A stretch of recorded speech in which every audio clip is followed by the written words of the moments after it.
Mohon perhatian, tekan tombol subscribe. Terima kasih atas perhatiannya. Beliau ini memang sudah persiapkan oleh Jokowi untuk menjadi orang nomor satu. Tapi yang jelas beliau ini ada tampil culas dan curang dengan memanfaatkan partai-partai yang tersendera. Jokowi tidak tinggal diam dengan saudara tuanya Xi Jinping, yaitu gentayangan di muka bumi Indonesia ini dan menjadi PKI gaya baru.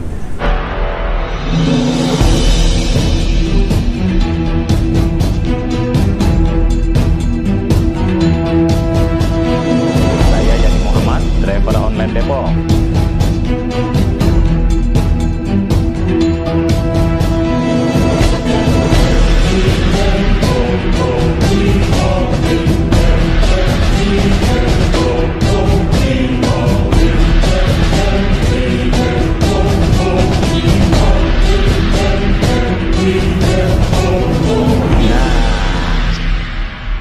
Assalamualaikum warahmatullahi wabarakatuh. Pemirsa perjuangan, pemirsa YouTuber perjuangan dimanapun Anda berada, kami sedang berada di studio Masumi karena hari ini kita sedang mengadakan halal bihalal. Nah, tentu saja kami melibatkan YouTuber pejuang. Di antaranya ada Mimbartub, Salwa Media, ada One Kiwan TV One SC Channel, ada juga TV Masumi, Egi Sujana Channel, Berita Perubahan, Berita Baru, dan tak lupa juga ada Popole TV. Kali ini saya sedang membersamai Sekretaris Majelis Syuro yang juga pengamat politik, yaitu Dr. Abbas Taha. Kita akan ngobrol-ngobrol tentang dinamika politik pasca keputusan MK, terutama bagaimana kiprah Partai Masumi setelah adanya keputusan MK. Baik, assalamualaikum warahmatullahi wabarakatuh. Waalaikumsalam. Apa kabar? Aduh, sehat selalu. Sehat selalu, alhamdulillah. Pak Abbas, bagaimana kalau mengamati dinamika politik, terutama pasca keputusan MK yang sangat kontroversi ini? Ya, baiklah. Permisa dan netizen ya dimuliakan Allah. Sebagaimana kita ketahui, kita ini adalah keluarga besar, satu nusa, satu bangsa, satu tanah air Indonesia, yang kondisinya saat ini tidak baik-baik saja. MK beberapa waktu yang lalu telah memutuskan Paslon 02 tetap menang, namun ketetapan itu juga belum dikukuhkan oleh KPU. Ya. Nah, kemudian berseliweranlah pandangan-pandangan di YouTube maupun di dalam diskusi-diskusi relawan maupun pakar-pakar politik yang mengikuti. Pertama, ada yang mempertanyakan bagaimana sebetulnya perjalanan daripada kemenangan Paslon 02. Nah, di sini saya melihat bahwa Prabowo Subianto dengan cantik sekali menyerahkan dirinya dengan masuk ke dalam kubu Jokowi menjadi Menhan. Dan kemudian menurut beberapa catatan dan cerita, beliau ini memang sudah persiapkan oleh Jokowi untuk menjadi orang nomor satu, namun diikuti oleh putra beliau nanti yang mendampinginya. Nah, mana sebetulnya yang cerdik dan cerdas dalam hal ini? So, kita tahu Prabowo juga seorang intelektual, akademis dan militer dengan karir yang baik dan dengan nasab yang luar biasa sebagai putra bengawan ekonomi dan juga sebagai politisi dari Partai Sosialis Indonesia, yaitu Sumitro Joyo Hadikusumo. Nah, sedangkan Jokowi sebagai Presiden Indonesia yang mulai dari posisinya sebagai wali kota di Solo terus ke Jakarta jadi gubernur, banyak orang perkirakan beliau ini biasa-biasa saja. Tapi saya mencermati dan telah menyatakan beliau ini pinbo ini, pinter-pinter bodoh, ya. Tapi yang jelas beliau ini ada tampil culas dan curang, ya. Nah, sebagaimana dalam pewayangan kita mengenal ada Dorna, ada Sangkuni, dan keduanya ada pada beliau.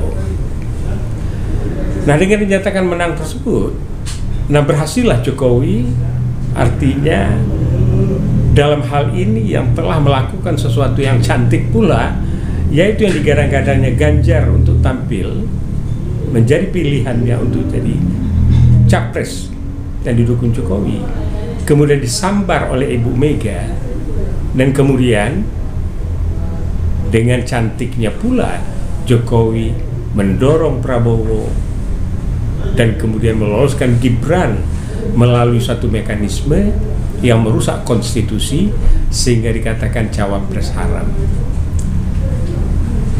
Jadi sekarang ini yang terjadi adalah pergulatan di antara kelompok rezim Jokowi dan Prabowo. Namun di balik itu juga ada mengatakan mereka ini sudah betul-betul menyatu ini katanya. Karena mereka ini merupakan bagian daripada ya, satu okupasi politik yang dilakukan oleh Xi Jinping dan dengan kolaborasinya Taipan atau oligarki yang ada di Indonesia. Nah, di dalam segi ini juga dalam penguatannya Pak Jokowi mau meniru apa yang terjadi di Malaysia, yaitu bukan koalisi besar. Nah, koalisi besar ini ya diharapkan yang ditonjolkan oleh Golkar dan yang lain-lain. Namun dalam hal ini barisan 01, barisan koalisi perubahan itu Pak ya Jenggot, Pak Brewok, Surya Paloh telah lebih awal melakukan hubungan mesra dengan Prabowo dan menyatakan akan mendukung. Dan juga demikian pula Cak Imin yang galau karena akan merasa terganggu oleh adanya manuver daripada NU struktural itu ya, yang akan tentu mengganggu posisi Cak Imin di PKB. Di samping itu ada masalah kardus yang masih mungkin dijadikan alat untuk cawe-cawe daripada rezim Jokowi. Nah, jadi itu yang terjadi. Jadi dalam hal ini di 01 Koalisi Perubahan itu Nasdem, PKB itu merapat kepada Prabowo. Nah, sedangkan di sisi lain koalisi besar yang akan diramu di mana akan dipimpin tentunya agar kekuasaannya tetap berjalan dan temponya di dalam merangkul ini dengan kekuasaan yang masih sekitar 4 bulan lagi, Jokowi akan bekerja keras untuk itu. Ya. Nah, bagaimana kerja kerasnya itu? Dengan memanfaatkan ya aparatur pemerintah dan negara, dengan memanfaatkan partai-partai yang tersendera dan sebagainya untuk menjadi koalisi. Nah, apakah ini akan terjadi? Nah, jadi dalam hal ini di samping itu relawan, kalangan pendidik perguruan tinggi, guru besar dan sebagainya juga merasa tidak bisa menerima kondisi yang ada ini, sehingga bisa terjadi yang namanya ekstra parlementer, yaitu MPR jalanan, pengadilan jalanan, dan pengadilan rakyat. Nah, di sisi lain kita lihat PDIP yang diharapkan ada satu langkah lagi untuk memasukkan Jokowi lewat angket. Ini maju mundur terus. Ya. Nah, jadi juga membingungkan. Apakah ini dalam rangka bargaining? Ya. Walaupun saat ini ya PDIP merupakan partai terbesar. Sedangkan Gerindra itu tergerus turun daripada yang lalu. Jadi dalam ini sebetulnya rezim Jokowi telah mengerjakan ya ngerjain Prabowo ini waktu 2019, tambah lagi dengan turunnya ya Gerindra, sehingga posisi ini membuat dia lemah.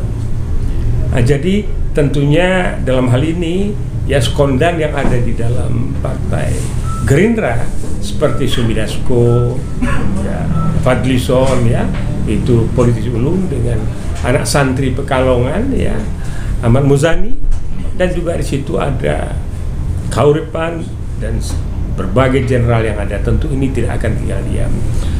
Nah, bagi saya pendiri yang penting adalah seandainya Prabowo nanti yang akan tetap dilantik 20 Oktober, maka tentunya kita harapkan sebagai patriot, putra Bengawan, dan juga melakukan koreksi terhadap Soekarno, yaitu dengan adanya PRRI dan Permesta. Nah, ini juga tentu semoga ya dengan langkah-langkah cantik yang akan dilakukan mereka, dan hal ini tentu juga Jokowi tidak tinggal diam dengan saudara tuanya Xi Jinping. Nah, kita lihat pergulatan yang berjalan dalam 4 bulan ini bagaimana ujungnya. Nah, sedangkan Anies Baswedan sampai hari ini ya berbagai upaya dilakukan oleh para jurnalis maupun komunitas-komunitas bertanya, dan ada yang sudah memulai yang mau bikin partai saja, tapi hal ini dinyatakan tidak oleh Pak Anies, atau membuat suatu ormas, dan insya Allah semua itu akan berkumpul yang lebih kurang sekitar 40 juta lebih. Tapi apakah memang 40 juta itu? Tidak. 40 juta itu ada PKS-nya di sana, ada PKB-nya, ada Nasdem-nya. Jadi ya barangkali sekian juta lah. Nah, waktu itu pada tapping yang lalu dari Has Channel bertanya pada saya, bagaimana menurut Pak Abbas, apakah mungkin Pak Anies ini membuat partai atau membuat seperti Nasdem, membuat satu komunitas, satu ormas, kemudian nanti menuju partai. Kalau saya bilang dengan roh dan marwah yang ada pada keluarga besarnya, ya beliau tinggal pilih Masyumi atau Partai Umat. Ini akan lebih cantik. Dan atau dia di luar sistem.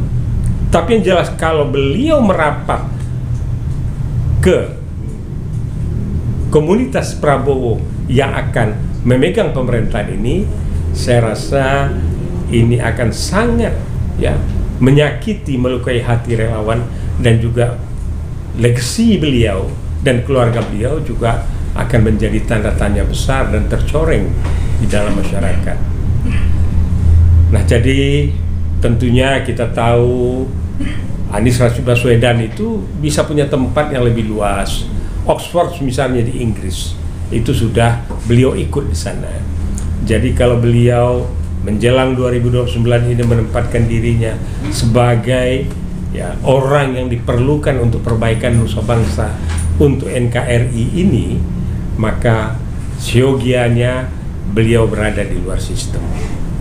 Nah, tadi ada pertanyaan bagaimana tentang Masyumi. Iya, kiprah Masyumi bagaimana dengan adanya pergulatan politik yang memang sangat tidak sehat menurut saya. Kalau Masyumi sendiri kan dalam perjalanannya itu ya sebagaimana kita ketahui sejak akan dibubarkan oleh Bung Karno, tetapi Masyumi membubarkan diri lebih dulu, sehingga Masyumi bukan merupakan partai terlarang seperti PKI. Nah, PKI sendiri itu luar biasa hebatnya.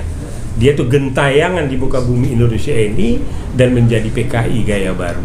Inilah yang merasuk ke seluruh lini kegiatan ekonomi, politik, budaya, dan sebagainya. Dan mereka merangsek sekarang masuk ke dalam sistem di dalam perjalanan pemerintahan. Dan mereka punya warna, tapi merupakan OTB, organisasi tanpa bentuk. Nah, Masyumi sendiri melakukan konsolidasi. Insya Allah, ya, yang sejak mulai Masyumi itu menempatkan dirinya, ya, mencoba tahun 92 itu menjadi suatu partai yang dibangun oleh Ustadz Abdullah Hamawa yang sempat ada wakilnya di DPR, kemudian di tingkat 1 dan 2, tapi kemudian terjadi pasang surut dengan perubahan sistem, yaitu Presiden Threshold dan Parliament Threshold. Nah, kini dengan tidak adanya Parliament Threshold, maka insya Allah Masyumi akan tampil dan konsolidasi dilakukan melalui program-program, yaitu pendidikan kader, rekrutmen, dan dengan bersih dan jelasnya visi dan misi Partai Masyumi ini, yang sebagaimana kita ketahui tokoh-tokoh Masyumi tidak satu pun terlibat dengan masalahan KKN, apalagi nepotisme yang umumnya terkait dengan masalah korupsi. Nah, mudah-mudahan dengan kepemimpinan ya Ustadz Abdul Hamid Ahmad Yani dan kami sendiri beberapa yang lain menjaga Masyumi ini berjalan tegak lurus untuk menegakkan kedaulatan Republik ini untuk dapat merealisasikan apa yang tersurat dalam pembukaan dasar 45 yang kemudian di dalam Pancasila dengan ketuhanan yang Maha Esa sebagai sila pertama. Nah, insya Allah ke depan Masyumi akan tampil menjadi suatu partai yang kokoh, yang bukan berperilaku pragmatis, tetapi betul-betul berpihak kepada rakyat dan berlandaskan Pancasila dengan ya mengacu pada dekret Presiden 5 Juli tahun 1959 yaitu Piagam Jakarta yang merupakan bagian tidak terpisahkan dari Pancasila. Dan insya Allah dengan hal ini juga tidak menjadikan non-muslim akan terpinggiran, minoritas akan terpinggirkan, karena di dalam dunia Islam tidak hal seperti itu ada. Sebagaimana dengan ada Piagam Madinah, ada pada waktu itu Majusi ada, Yahudi ada, Nasrani ada, tetapi pemerintahan pada saat itu berdasarkan Islam. Nah, mudah-mudahan dengan demikian Masyumi bisa tampil untuk menjaga NKRI yang berdaulat secara ekonomi, secara politik, dan juga sebagai negara archipelago, negara kepulauan terbesar di dunia ini. Sekian, terima kasih. Ya, begitu penjelasannya. Baik, Pak Abbas Taha, ya kita sebetulnya asik sekali karena memang waktu yang membatasi. Kita mungkin akan ngobrol di lain kesempatan ya. Baik, terima kasih. Wassalamualaikum warahmatullahi wabarakatuh. Baik pemirsa yang ada di manapun Anda berada, pemirsa YouTuber Perjuangan yang kami cintai, kami akhiri. Wabillahi taufik wal hidayah. Wassalamualaikum warahmatullahi wabarakatuh.